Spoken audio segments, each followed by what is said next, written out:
Welcome back for a new episode of Excuse My SaaS, the product and business podcast powered by ProdCamp, your revenue-centric user feedback platform. You probably know the feeling.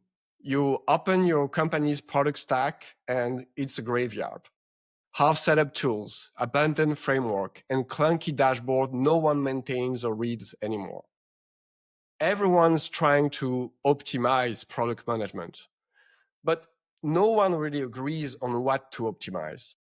Or worse, what product management even means in the first place.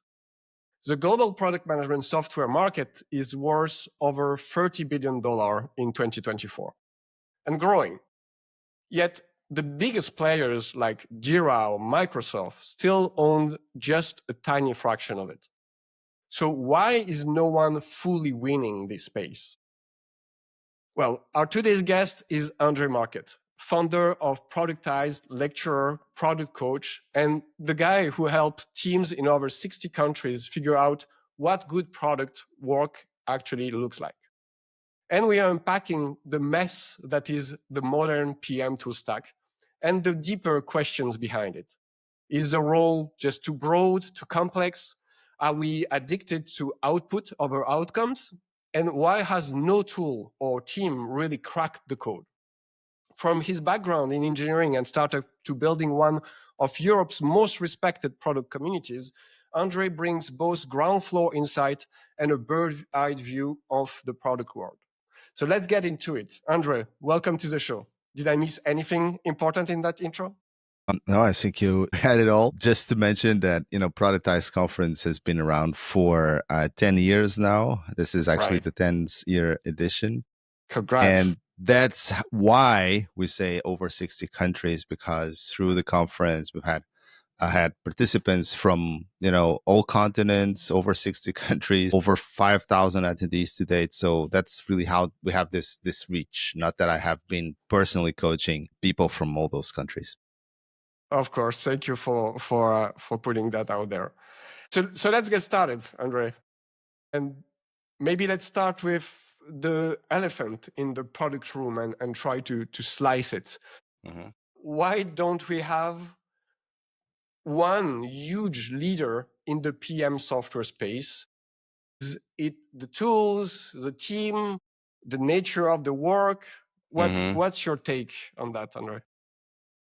All right. So I think I was kind of thinking about this question because you were so nice to provide a little draft of the script beforehand. And I think the nature of the product management work is too varied across industries and teams. So it makes it really nearly impossible to have one size fits all kind of strategy.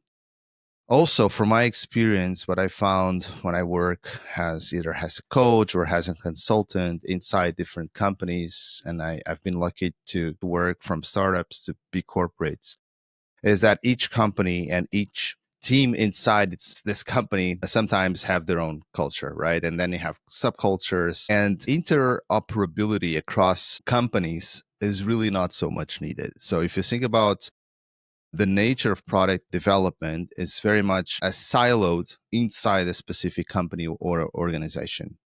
And if you think about how other endeavors of the company, like legal or compliance or sales, have to work, it's a little bit different because they have to work with other companies. So they have to share documentation. So that's why, Microsoft Word doc or PDF, they all have become standards because different companies have to share files with each other. So they cannot say, oh, we're using Lotus 123 and we're using Excel and we're using something else. Some kind of common denominator had to be found because people had, even competitors, right? Even competitors, not just collaborative companies, but also competitors had to share documentation with each other. And I think that rarely happens in practice with product management artifacts. So when you have to share a roadmap with some stakeholders, what happens, unfortunately, is that it falls back to Excel files and Google Sheets, right? That's what happens, especially if those stakeholders are not as technically minded as the people inside the company, which is usually the case, right? So you are working with, a client, and that client doesn't care about ProdCamp or product board or whatever you're using for your roadmap, right? Or, let alone Jira and so on. So they just want, look, just show me something. I have a glimpse of an idea of what I can see here. So I think that lack of need for uh, interoperability is really what has been prevented for the industry to come up with this so-called externalities or network externalities that end up then forcing one standard against the other. Is that a good thing or a bad thing? I don't know. I think that's still up for the grabs. I would probably say it's a good thing in the sense that it allows for newcomers, companies like yours, to come up and say, okay, we have a solution now. And the barriers to entry are not so high that it's, who would do a Microsoft Excel competitor nowadays? Very few people. Who would do a Microsoft Word competitor nowadays? Very few people, right? Because that market is very stabilized. I mean, yes, there are some trials, there are some people doing stuff there, but usually they feel very niche spaces, and no one is actually going to a VC and pitching, oh, I have the Microsoft Word killer and I'm going to take this market, right? Because if they do that, people would say you're probably crazy. Yeah, I love it. It's really, really interesting. But then you're saying it's a good thing, and at the same time, I feel then all the skills of the product people and the product expert are also like kind of less transferable from one company to another. It's make it also harder for the people to tackle the problems from one company to another and move through their career. You said it. You've helped with productized teams across 60 plus countries level up, and I was wondering what's the most common misunderstanding about what a PM actually does and should do, and maybe how does that shape or mess up the stack? You said it a bit already, but Yeah, well, from the I think people. it's still a classic, right? I've been doing this for 10 years. In the beginning, project management. Now it's Yeah. product management, right? And I think that still happens to a large extent. So there's still a lot of confusion that PM stands for product management, not for project management. That real product management is about, driving value through problem solving, not, moving tasks around. And I still think this is definitely the most common misunderstanding. There are others, but I find this, unfortunately, to still be the most common one. And I don't Classic. think, yeah, it's a classic. And to your point, the fact that lots of these tools out there, they also try to get a part of the, and the jobs to be done of the product manager. Of course, there's a part of the job which is still very much related to task tracking and, moving things around, and the delivery part. And I think there's a very strong focus on that part, because that's also a part where lots of product managers suffer and they go through some pain. So there's some bias towards that part of the job. Right. Although recently product discovery has also have had lots of breakthroughs in tools in this space. Yeah, that's interesting. Apart from other previous interviews and episode we had, we Mhm. definitely pointed out the fact that it like the kind of focus on delivery often give a full sense of advancing, while the discovery doesn't give you that. And in the eyes of the board, especially, that's definitely something that has changed and is started to change recently, but there's still a lot to do about the fact that there is a big business impact of doing good discoveries up front, and that ensure good delivery after that. If we look at the average PM's tool stack today, what do you think it says about the state of product management itself? Like, is it too much process, not enough thinking, too much thinking? What is it? Yeah, I think the product stack is very normalized towards a bunch of tools that are either framework or very tool oriented, instead of product thinking or management thinking. Right. I like to think that product managers are managers, and the name management is there for a reason. It's not called product technician or product expert or product seeker, right? It's Right. product manager. So at the end of the day, it's a manager's job. And and for managers, the most important, all kinds of managers, including product managers, all the most important common denominator is the capability to have critical thinking, and to have also doing decisions that are in the best interest of the company in several time horizons, right? Whether it's Right. short, medium, and long term. And the manager's role is cannot be underestimated in that regard. In most companies, it boils down to financial results, right? And it Mhm. boils down Yep. to what are the financial outcomes of what you're doing. And I think that's probably one of the most underappreciated aspects, which is the financial result. Most of these tools, most of this tech is still not very common there, right? You have lots of things to ship boxes around, to do even product discovery nowadays, to manage interviews, to manage insights, da da da da da. But all right, show me the money, right? As they say, show me the Right. money. That's really the question that you're being asked by your managers at the end of the cycle. So show me the money. I think it's still a very underappreciated part of the job, which I don't think it's being fully grasped, fully understood, and even fully documented. What are the implications of this outcome towards that outcome in terms of the bottom line of the company and the bottom line of this product? And I still see lots of product managers struggle a lot with aspects like pricing, with aspects like the P&Ls, how the monetization, the business model, and the market size opportunity, etc., etc. So these are aspects that I believe are still lacking in the current stack, if you ask me.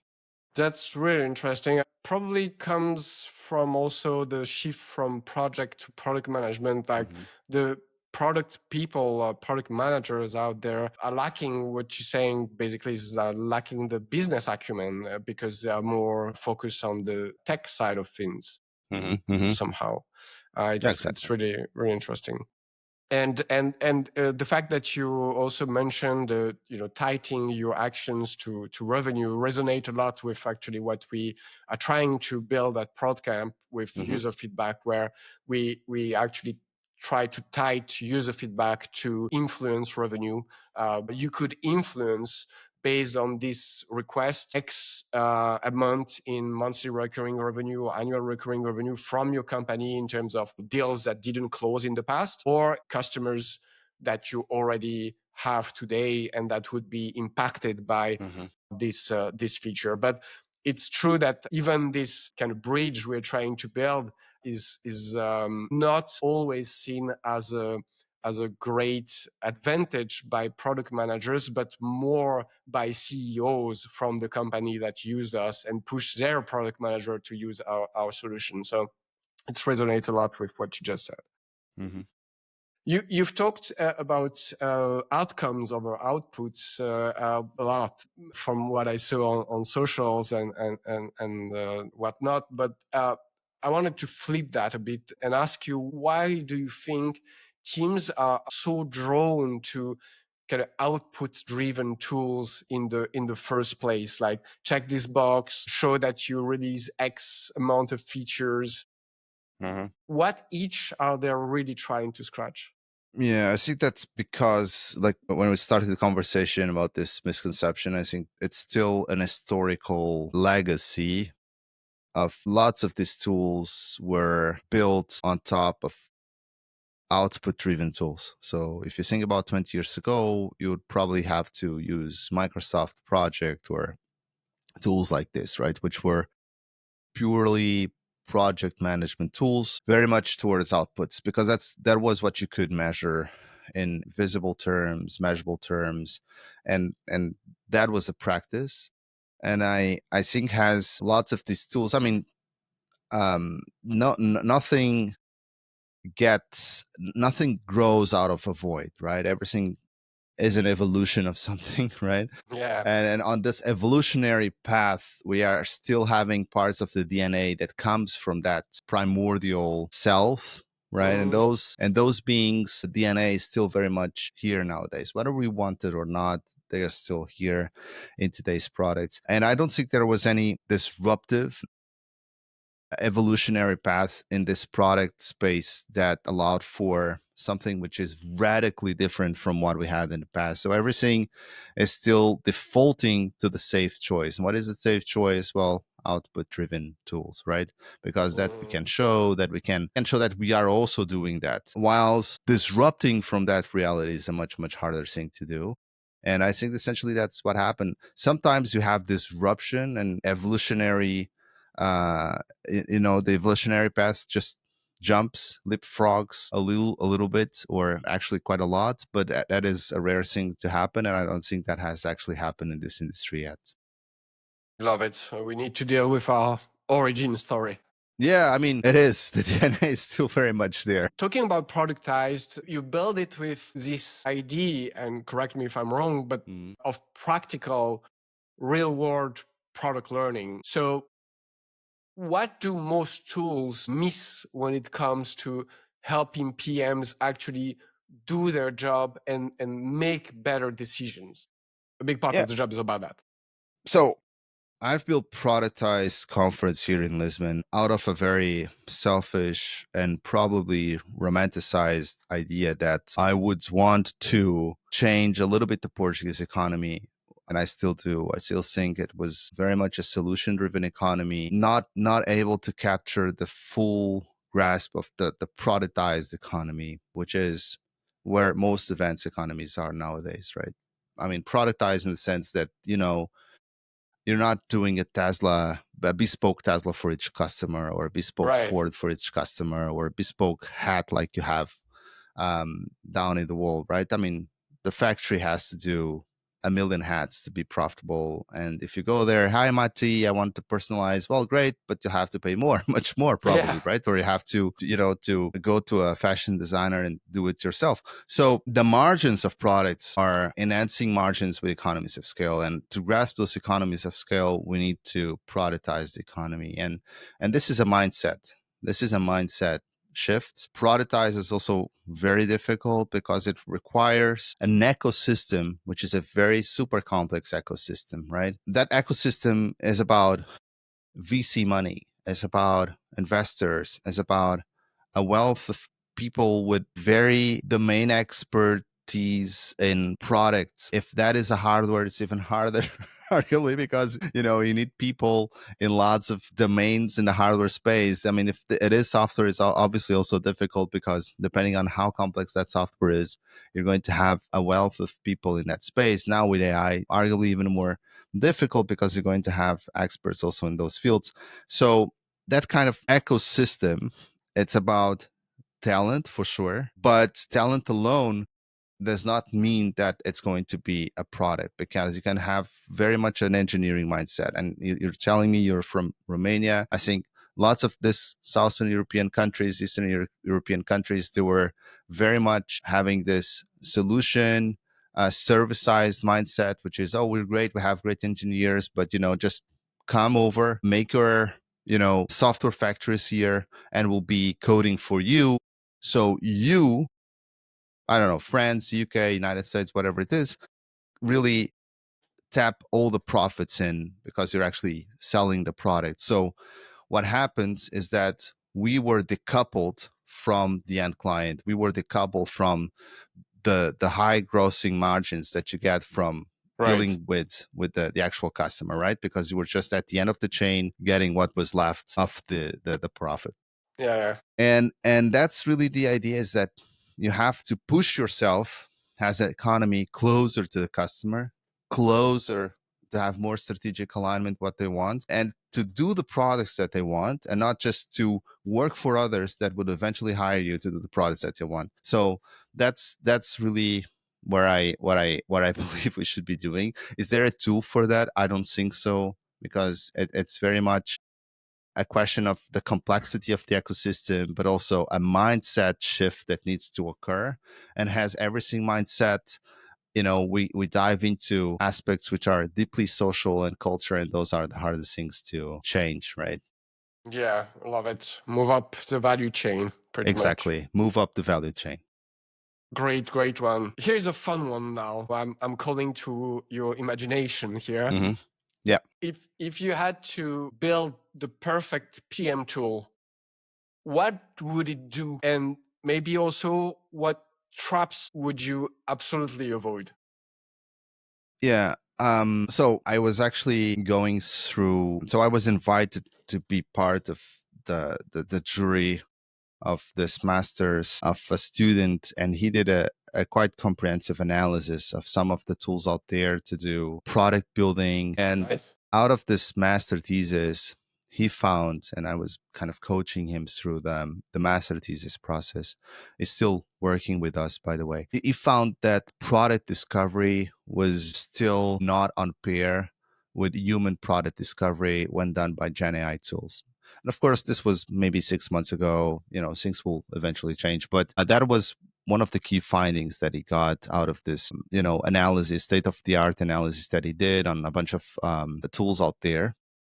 Mm-hmm. So what I would try to do, or would not do, because that's the question.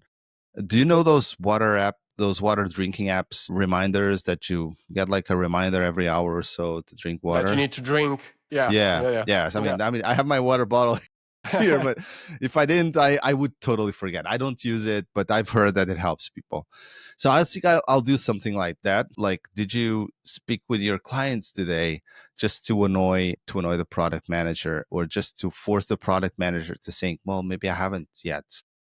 Yeah. And yes, it's a sin to which I think we've all succumbed for. I don't want to be moralizing anyone or preaching about this, but I really think you never do it too much of it, and the chances are you're probably not doing enough of it. So yeah, just a reminder to get out of the building, speak with your clients, really understand how they're using the product, what's the pain, because as you go with the product, it's very easy to fall back to a safe mode of, yeah, I think I know what they want, and I just don't want to speak with them today, right? Because it's either boring, or because I'm going to hear stuff that I don't really want to hear. Yeah, that's a good one. I've seen a stat not so long time ago, like most of I think it was a B2B tech companies, and most of B2B tech companies don't talk to users more than 10 times a year outside of sales conversations, obviously. Which is very low when you think about it. That's not even one user or one client per month. Yeah, and lots of times they even prevent the product managers to actually access the client, right? And they always find great excuses to do that. Yeah, spend time with engineers, not with clients, right? Yeah, exactly. It's not your job to spend time with clients. It's sales jobs to do that for you. Funny. You've been actually both an engineer and a founder as well. So I was wondering, how does that blend shape how you view product work? And does one side help you kind of spot BS faster? Well, as an engineer, I think yes. I think that's like the biggest superpower of being an engineer, is that if you are a true engineer, you develop a very human critical thinking on technically minded stuff. So when people give you stuff, you're like, it's not like you're necessarily spotting BS, but you might ask questions like, are you doing like that? Or can't we do it like this? Or why is the architecture like this? Or why is the server that far away? And but still, I think it's very easy to get into a situation that you think, okay, I have the superpower, so I'm good at it. And chances are there's engineers out there that are like 100 times better than you are. I'll just tell you a story. When I was working for Nokia, this was like 15 years ago, we were tasked with making the setup boxes, because we were working on an IPTV solution, to make the setup boxes boot time much faster. So the time that you turn on until it actually starts working. And part of what we were doing, so, it was one of those pure engineering challenges, like, okay, it takes like 100 seconds. You have to make it in 30 seconds or 10 seconds. Yeah. Like, so 10x times faster. And I was like, my mindset was like, okay, that's basically impossible. So we're never going to make it. So I gave like a couple of suggestions that were okay-ish, but then I found that in my colleagues, everyone were coming up with crazy, super, super hardcore ways of doing it that were so much smarter than the ones that I was thinking in the first place, right? Much, much better than I am, because they're like, okay, let's change XML for JSON. And by that, we're just taking like 50% or less the overhead, right? And again, so they were, if you're really a top engineer, if you really tap into the creativity of all these people, the possibilities are endless. And that, I think, it's really where its magic happens. The magic of engineers working with each other towards creating a solution that when you started, you saw it was basically impossible. But at the end of the day, there you have it. There's something that is working that was not in the beginning. But yeah, but I was, just for my own record, I never was a pure engineer. I always had like this founder mode, so to say. So for me, it was always about how can we make money out of this, or I don't know, can we develop something out of this, or can we actually market this? And I see that's the kind of questions that maybe a pure engineer is not so, not asking himself or herself all the time. And that's why product managers are always needed as well. And there is still a bit of use and room for human intelligence and not only artificial one. Oh, I think there will be, right? I think there will be, at least for a long time. Let's see. Hopefully. Exciting times ahead of us, for sure. Absolutely. Some people say the PM role is actually inherently vague, and that's a feature of the role, not a bug, right? So do you agree, or does that mean we didn't crack the right model yet? We should just be pushing harder to define and structure this part of the job. No, I think it's a feature. Adaptability is key. And I don't think there's any point in trying to define or redefine or standardize what a job is, what a job is not. It also varies so much from company to company that I think any effort to do that, and I think there were some efforts. I've seen some efforts in the industry to kind of come up with definitions, but I think it's probably pointless, right? That the space also allowing for this role to be a little bit broader and vague is to its own advantage, because it allows for more adaptation. Again, going back to other roles in the past that were cornered into, this is what you should be doing, right? The Scrum Masters, the whole Agile school. Yeah. And then these people were very much cornered in what they could and they could not do. And I don't think in such an evolving landscape like the one we're living, you were just speaking about AI, you want adaptability, right? You want the evolution. You don't want to tame evolution. You want evolution to happen. And you want the PM role to keep evolving, to keep adjusting and adapting to what is currently needed to the industry as it evolves. And I think that's really a key aspect to it that we should preserve, has product managers, has people that are concerned about the space. Yeah, it's more and more that I hear people being more and more critic about the agile approach, lean approach, and all this best practice, absolute. And I think it's a good thing, actually.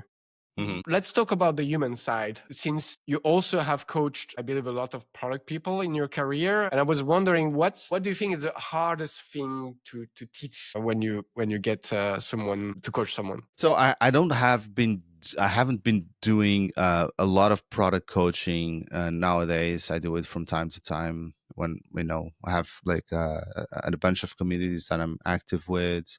But what I've been very actively doing is coaching founders and startup founders. And I think the hardest thing is always dealing with my baby is the most beautiful baby in the world syndrome, which is what most, especially first time founders have. And I work with first time founders. So they always have this idea that, oh yeah, this is like the most beautiful solution and product in the world. And it has to be this way. And this is the way it should be. And as they say, you should stick to the vision, but not necessarily to how it gets done, right? The how, it's a tactical choice. The vision is really the strategic choice.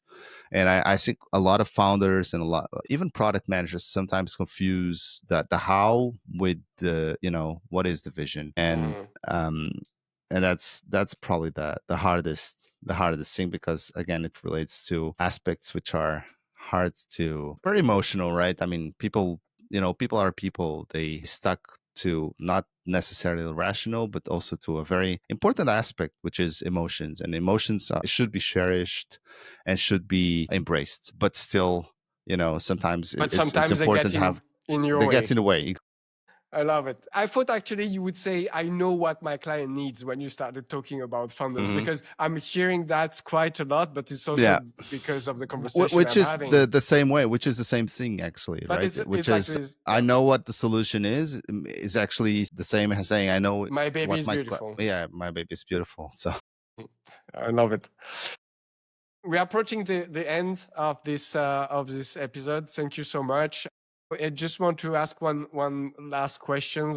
Trying to zoom out a bit, where do you think the next big shift in product management will come from? Kind of new tech, new mindset, maybe just less obsession with tools and framework? I don't know. look, I think that the obsession with tools and frameworks will continue, because that's like the only single trend that I've seen from since I was a product manager, started being a product manager until now. Like, people need a tool, they need the reassurance, they need the community behind the tool. Sometimes it's more of a social. We are tribal beings at the end, and product managers very much, and in lots of situations, are alone, or they don't feel that they have a tribe inside the company, so they need a bigger tribe outside. And sometimes jumping into tool A or B, or a framework A, B, or C, is just a way to say, okay, I'm part of this, I'm part of this Give you a larger sense of belonging, pretty sense much. of belonging more than anything else. So I think that will continue, and that there's an entire industry behind it, right? So it is a self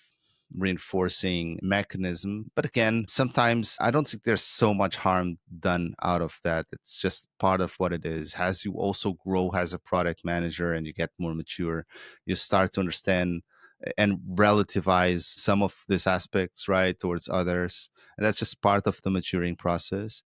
I really hope that conferences like Productized and events like the ones that we do, where we have lots of people together, continue to be an important aspect of this industry, where people, they share best practices, but they just share themselves. They just find a safe space to be and do what they want and speak about what they need to speak. And I really think that will continue to be a strong part of this community. Love it. That's a wrap for today's episode of Excuse My SaaS. Huge thanks to you for pulling back the curtain on why product management is still figuring itself out, why no tool has managed to deliver a universal solution to product management challenges. If you enjoyed this episode, go check out Productized Conference, follow André on LinkedIn. Don't miss the annual conference if you're serious about product craft, especially if you're into real world product learning that doesn't stop at theory. Thanks for tuning in. Don't forget to subscribe also to our channel to support us, and share this episode with someone who might be in similar challenges. Until next time, keep discovering and building for value and impact. See you soon. Thank you, Andre. Thanks, Mate. Thanks, everyone.